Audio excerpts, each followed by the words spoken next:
mereka menggunakan harga terendah, ada yang 1, bahkan ada yang Rp100 dia pasang harganya untuk memancing atau untuk menampilkan ketika difilter dengan menggunakan harga terendah, toko dia atau barang dia akan muncul. Assalamualaikum warahmatullahi wabarakatuh.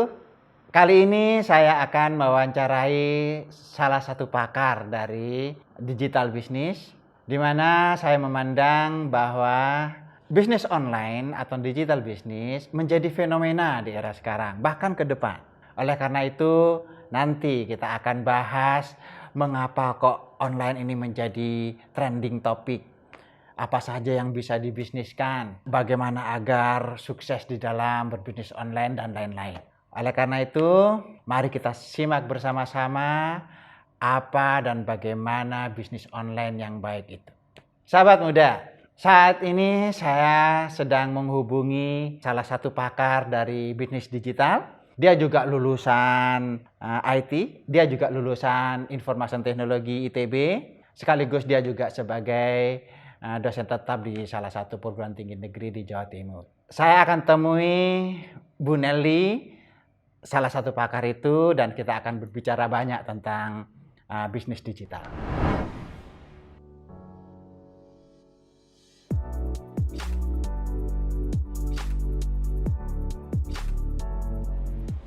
Halo Ibu Nelly, Assalamualaikum.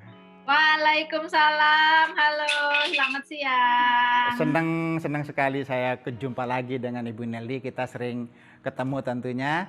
Kali ini tapi kita akan membahas tentang bisnis digital. Karena kami memandang fenomena zaman sekarang itu adalah bisnis online, digital bisnis, di mana saat ini dan yang akan datang akan menjadi trending topik di dalam bisnis kita. Betul. Ibu Nelly, kami ingin mewawancarai Ibu Nelly sebagai salah satu pakar di bidang bisnis digital ini. Beberapa hal yang menjadi penting agar entrepreneur, pebisnis yang ingin berkecimpung di dalam bisnis online ini memiliki wawasan yang cukup. Ya. Oke. Yang pertama, Ibu Nelly, saya ingin tahu mengapa bisnis online itu sekarang menjadi fenomena yang menarik ke depan. Ya. Kita tahu sendiri ya, sekarang ini apalagi sejak corona, sekarang kita sudah tidak bisa lepas lagi dari yang namanya digital ya, online segalanya yang sebelumnya bahkan tidak online, sekarang segalanya online ya. Bahkan dulu mungkin kita awal-awal ketika ada pandemi ini mungkin banyak orang yang kemudian menyesuaikan diri atau mungkin awalnya kesulitan, terkendala dengan fasilitas yang serba online ini, sekolah sekarang online. Nah, mau nggak mau karena kondisi yang sekarang membuat tidak hanya Indonesia ya, tidak hanya kita aja, tetapi seluruh dunia akhirnya memaksa kita untuk bisa berinteraksi secara online ya. Sekarang apa saja online. Nah, semua bisnis sekarang ya harus beradaptasi dengan kondisi yang baru itu juga. Memang sih sejak teknologi komputer, kemudian teknologi internet, ya penetrasi ke seluruh dunia. Bill Gates itu pernah bilang sih, ya Bill Gates pernah bilang dulu seperti ini: jika bisnismu tidak online, ya nggak ada di online ya, di dunia maya, maka ya bakalan habis gitu. Maksudnya bakalan nggak bisa bersaing. Nah, dulu Bill Gates pernah mengatakan seperti itu jauh sebelum adanya pandemi ini.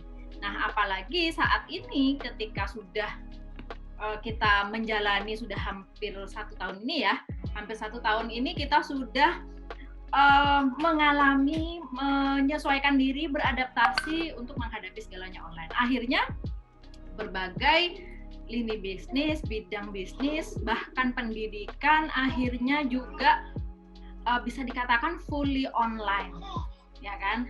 Nah, sehingga di sini kita kalau misalnya kita mau melakukan atau bertahan ya di masa seperti ini, maka kita memang harus mau nggak mau ya harus menyesuaikan diri, dan kita memang harus memanfaatkan online itu.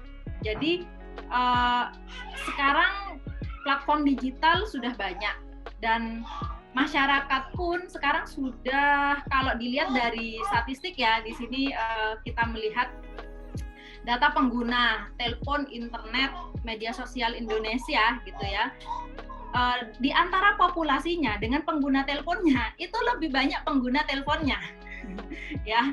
Jadi di sini kalau dari datanya ya, di sini populasi Indonesia lebih dari 250 juta jiwa, tetapi pengguna teleponnya itu lebih dari 350 juta jiwa. Jadi lebih banyak pengguna teleponnya, karena satu orang kan bisa punya lebih dari satu gadget ya bahkan ya. Coba sekarang Pak Zainal sendiri, ayo, ada laptop. Kalau saya punya satu, Bu Nelly. Tapi kan menggunakan berbagai gadget ya. Kalau saya sendiri memang ada 2 HP, satu tablet.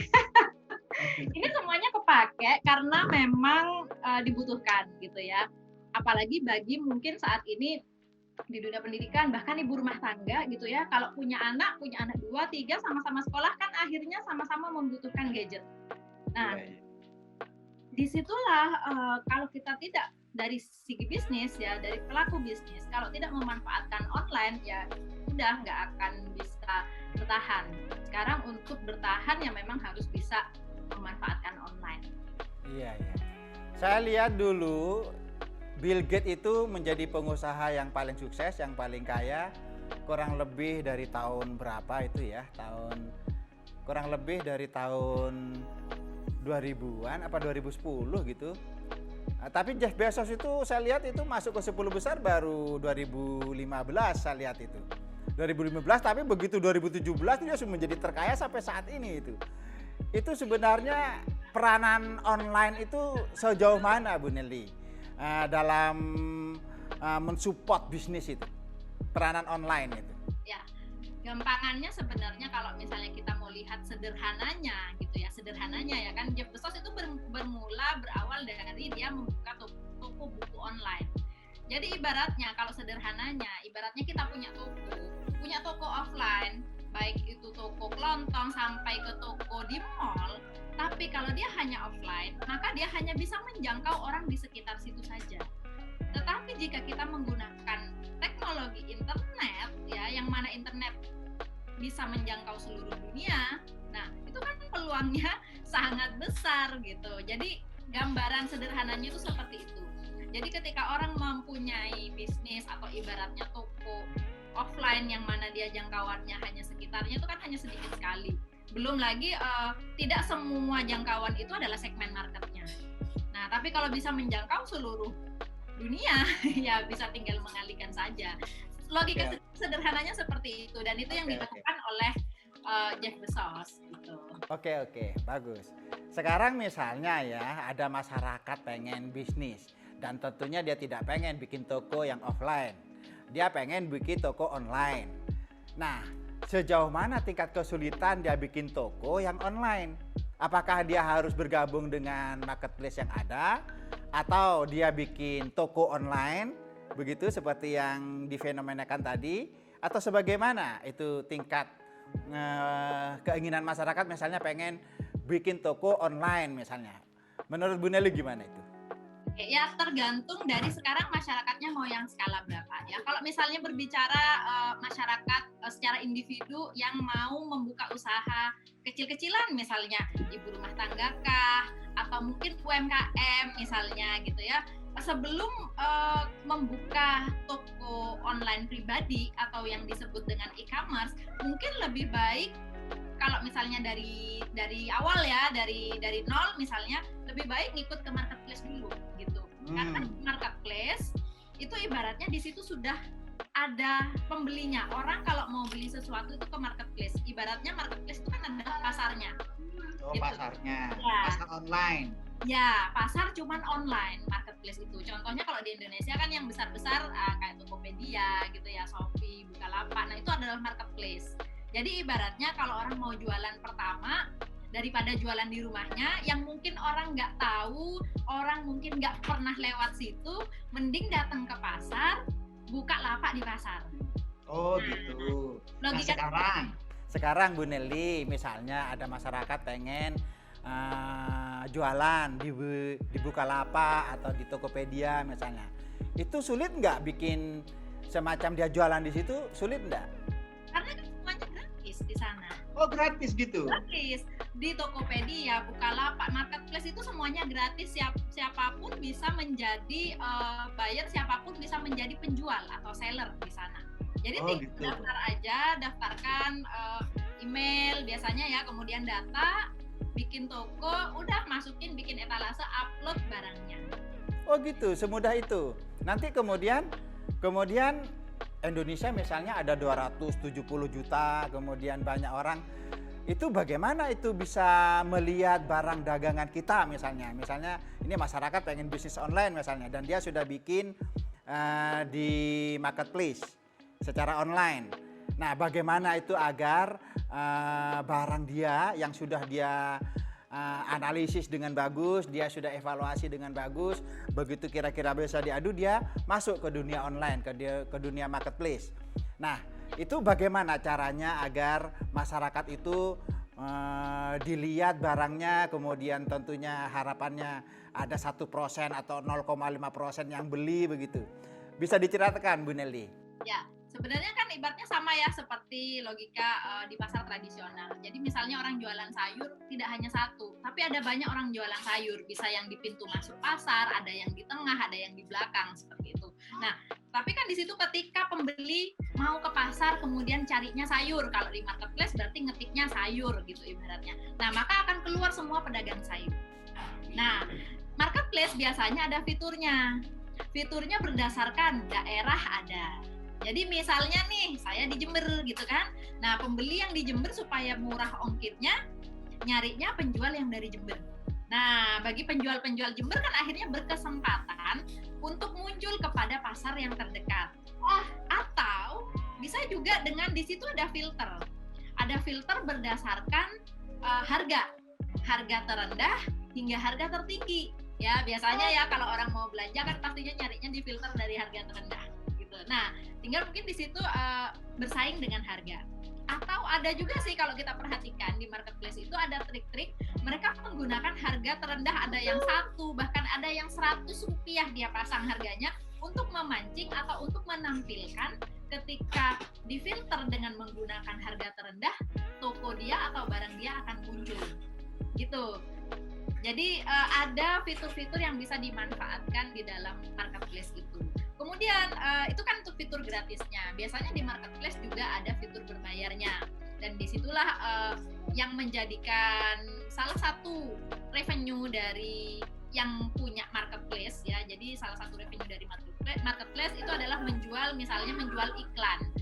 Jadi para toko itu kalau misalnya ingin barangnya muncul ya, karena kan kalau misalnya sayur yang keluar kan mungkin ribuan halaman. Nah, kita nggak tahu toko kita akan munculnya di halaman keberapa, apakah halaman ke-1000 gitu kan. Nah, kalau menggunakan fitur ads misalnya, maka di setiap pencariannya toko tersebut akan muncul di halaman pertama. Nah, ada fitur seperti itu dan itu adalah fitur berbayarnya di marketplace, itu bisa dipakai. Biasanya masih murah kok. Atau juga ada fitur-fitur toko official atau power merchant, itu ada fitur-fitur sekarang kan mungkin banyak ya gratis ongkir. Nah, itu bisa dipakai gitu. Itu sih untuk tinggal bagaimana strategi yang dipakai menyesuaikan dengan fitur yang ada di dalam marketplace. Oh iya, jadi selain ada yang gratis, ada juga yang berbayar. Nah, sejauh mana tingkat kemahalannya Bu Nelly? Misalnya pengen beriklan atau pengen berbayar ya. Kira-kira kurang lebihnya berapa masyarakat kalau pengen bikin barang dagangan di marketplace ya. Dia merasa barangnya sangat bagus, bisa diadu, kemudian dia masuk ke marketplace. Kemudian dia pengen beriklan. Nah, itu mahal enggak Bu Nelly? Biasanya yang saya tahu dari beberapa marketplace yang ada, mereka tidak men-charge di awal. Jadi win-win solution gitu ya. Karena kan khawatir kalau di-charge di awal, kalau nggak laku, kalau tetap tidak laku gimana. Tetapi mereka biasanya men-charge berapa persen dari penjualan gitu. Jadi marketplace itu akan mengambil 1% misalnya, ada yang 1% dari penjualan yang terjadi. Nah itu kan fair ya, artinya Itu keren, itu keren. jadi bagi penjual dia tidak ibaratnya dia tidak punya resiko, tidak resiko gitu, karena dicasnya dari transaksi, setiap transaksi itu ada. Itu enak itu, semacam bagi hasil begitu ya. Betul. Okay. Artinya untuk pemula bisa dengan menggunakan marketplace yang ada dulu. Lain kalau misalnya nanti sudah menjadi perusahaan yang besar, maka perlu untuk punya branding sendiri. Ibaratnya kalau secara offline-nya itu logikanya perlu gedung sendiri, perlu gedung kantornya sendiri karena memang sudah perusahaan besar gitu. Tapi kalau cuman pedagang-pedagang kecil, ibaratnya udahlah jualannya di pasar dulu gitu. Wah, bagus. Keren ini Bu Nelly. Jadi ini saya rasa masyarakat perlu tahu bagaimana berbisnis online. Tidak hanya jadi pembeli di marketplace itu, tetapi juga bisa jadi penjual. Karena memang kita ingin mendidik masyarakat supaya kuat di dalam entrepreneurship, tahu apa yang harus dilakukan, kemudian bagaimana seandainya dia berbisnis di online atau di marketplace. Oke Bu Nelly, yang kedua mungkin pertanyaannya, bisnis online itu apa aja sih macam-macamnya gitu? Apakah cuma marketplace atau mungkin ada digital bisnis atau online era ini yang bisa dimanfaatkan oleh masyarakat agar masyarakat itu mendapatkan semacam penghasilan dari digital era ini? Sekarang itu apa sih yang nggak bisa dibisnisin gitu ya? Sekarang apa sih yang nggak bisa dijual ya? Segalanya sekarang sudah bisa dibisnisin. Ya, jadi nggak hanya sekedar jual beli produk atau jasa saja gitu ya. Bahkan sekarang menawarkan jasa misalnya ya, kalau selain barang, kalau barang kan bisa apa saja tinggal jual, yang penting ada barangnya. Nah, kalaupun jasa itu sekarang ada banyak sekali gitu ya. Kalau dulu itu saya pernah gitu masih SMA gitu kan membuka jasa pengetikan gitu ya. Nah, sekarang ternyata jasa pengetikan itu juga masih ada dan itu online gitu ya. Bahkan nih saya menemukan ada jasa jual beli skripsi, tesis, paper itu ada jual belinya, saya lihat tadi ya. Kebetulan tadi saya cari-cari ternyata loh ada ya seperti itu gitu. Tapi kalau yang bagus-bagus gitu kan memang banyak, misalnya jasa konsultasi keuangan gitu kan. Sekarang kalau dulu mungkin kita harus mana firm atau ke kantor yang memang penyedia jasa keuangan yang mana mungkin kita sulit untuk menjangkaunya. Tetapi sekarang jasa konsultan keuangan sudah punya official sosial medianya yang mereka sudah membranding dirinya sendiri, menarik. Kemudian ketika kita memang merasa butuh, oke, kita bisa ke sana. Atau mungkin misalnya jasa ini lagi kemarin ada jasa psikologi, mengatasi psikologi karyawan.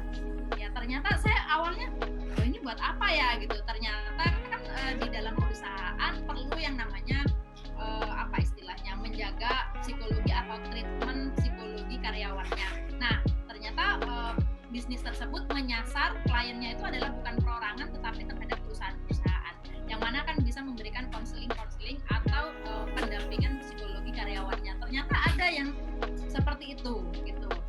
Kemudian sekarang pendidikan, coba dari pendidikan aja, tidak hanya kuliah, tidak hanya bimbingan belajar, tidak hanya les-lesan aja yang online gitu ya, tetapi sekarang setiap materi, misalnya kemampuan atau skill untuk posting di sosial media aja, itu ada kelasnya. Training untuk bisa menambah follower, itu ada kelasnya. Tahu nggak Pak Zainal nih, saya kasih tahu. Untuk kursus, bukan kursus sebenarnya, hanya training ya, pelatihan untuk bisa mendapatkan follower. Saya pernah mengikuti, memang murah, harganya itu nggak nyampe 100.000, 99.000 lah ya. Setelah saya ada di dalamnya, pesertanya hampir 1.000 orang. Berapa berarti? Hanya untuk mencari follower. gitu. Jadi di situ memberikan kelasnya namanya misalnya seperti 21 hari meningkatkan follower. Wah, banyak yang ikut karena kenapa? Ya sama-sama menguntungkan gitu kan. Maksudnya bagi si pembelinya itu juga, oh ya saya butuh nih gimana sih tipsnya supaya sosial media saya followernya banyak. Kenapa? Karena kalau followernya banyak, ibaratnya itu kan pengikut. Ketika followernya sudah tinggi, ibaratnya di situ segmennya sudah pasarnya itu sudah banyak, ketika menawarkan sesuatu kan prosentasenya bisa juga tinggi peluangnya. Nah, dengan mengeluarkan hanya 100.000 saja bisa mendapatkan ilmunya bagaimana supaya bisa mendapatkan follower, menguntungkan bagi si peserta. Bagi si penyelenggara dengan menggunakan kelas online itu akan sangat jauh menghemat dan menguntungkan, menghemat operasional dan hasilnya menguntungkan. Kenapa? Kalau menggunakan kelas offline butuh gedung, butuh peralatan mungkin gitu kan, dan kapasitasnya juga pasti terbatas. Ya kan, mungkin satu kelas paling besar berapa. Tapi dengan online hampir 1.000 orang bisa masuk ke dalam satu room. Tidak perlu sewa gedung, tidak perlu peralatan yang lain-lain. Low cost tapi sangat high return. Gitu. Iya. Serta juga menguntungkan. Sekarang sudah banyak sekali peluang-peluang bisnis online, tinggal gitu. Memang kayaknya bisnis online ini akan menjadi tren ke depan dan menjadi kebutuhan masyarakat yang luar biasa. Prospeknya saya melihat begitu bagus. Bahkan contoh-contoh di luar negeri, di dalam negeri, pebisnis online itu luar biasa kinerja bisnisnya. Yang ketiga Bu Nelly, barangkali masyarakat juga pengen tahu ini kendalanya. Jadi misalnya dia memutuskan untuk berbisnis di marketplace karena dia punya misalnya produk atau jasa yang bisa diadu, yang bagus. Nah, kira-kira kendala-kendala untuk mencapai tingkat kesuksesan bisnisnya di dalam bisnis online itu kendalanya apa Bu Nelly? Oke, kalau kendala selain dari teknis ya, sebelum saya bicara teknis, orang ketika mau membangun bisnis, kendala utama itu adalah kemauan dirinya untuk selalu bangkit dan konsisten. Itu sih dari pengalaman saya ya. Jadi saya sudah kira-kira, karena saya kan juga menjalani bisnis dan kebetulan bisnis saya adalah bisnis jaringan yang mana saya menghadapi ribuan orang gitu ya. Saya sudah, kalau misalnya mau dihitung total itu sudah ribuan orang dan saya menghadapi satu persatu. Rata-rata mereka semua, dan tidak hanya dari bisnis saya, akhirnya ketika saya belajar dari relasi bisnis yang lain di bidang yang lain, bahkan bidang yang lain, bahkan mahasiswa ya, dari mahasiswa saya yang juga saya bina, itu rata-rata kendalanya adalah bagaimana mempertahankan konsistensinya untuk berusaha. Kenapa? Karena yang kebanyakan terjadi, mereka sebenarnya bukan gagal, tetapi mereka hanya terlalu cepat untuk berhenti ketika mengalami kendala. Padahal namanya kendala gitu ya. Kendala itu pasti selalu ada. Bahkan sampai di dalam salah satu referensi buku tentang entrepreneurship sampai mendefinisikan bahwa entrepreneurship itu adalah kemauan yang sampai dikatakan insane atau gila dalam mau untuk bangkit lagi ketika menghadapi penolakan. Sampai didefinisikan seperti itu di salah satu buku. Karena apa? Karena memang setiap usaha itu pasti akan menghadapi penolakan, ya kan? Karena kan setiap kita mau menawarkan usaha kita, apakah barang atau jasa atau apapun itu, kan pasti kita butuh untuk mengenalkan. Nah, mengenalkan tidak semua orang bisa menerima. Bukan berarti produknya jelek, ya itu masih menyampingkan itu tuh. Bukan berarti produknya jelek, bukan berarti harganya mahal, bukan berarti sesuatu yang negatif, tidak. Tetapi kan setiap orang tergantung dari kebutuhannya. Oh, kalau memang lagi belum butuh, ya pasti dia akan menolak. Tapi kebanyakan orang menganggap penolakan itu adalah suatu kegagalan. Sehingga, ya kayaknya aku nggak bisa deh bisnis. Ya kayaknya aku gagal deh di bisnis ini. Padahal enggak, dia hanya terlalu cepat menyerah. Jadi tantangan pertama kalau menurut saya dari pengalaman saya itu adalah kemauan aja dulu, kemauan yang kuat untuk bisa bertahan dan selalu bangkit lagi ketika dia sedang mengalami kendala atau menghadapi kendala. Tantangannya juga bagaimana untuk dia bisa terus konsisten dan persisten. Udah itu aja dulu. Baru teknis itu hanya menurut saya tuh hal-hal yang bisa dipelajari lah. Kalau hal-hal teknis, misalnya kayak penentuan produk, kualitas produk, oh ternyata produk sebelah yang sejenis ternyata lebih bagus, kemasannya lebih menarik, oh mungkin itu menjadi kendala.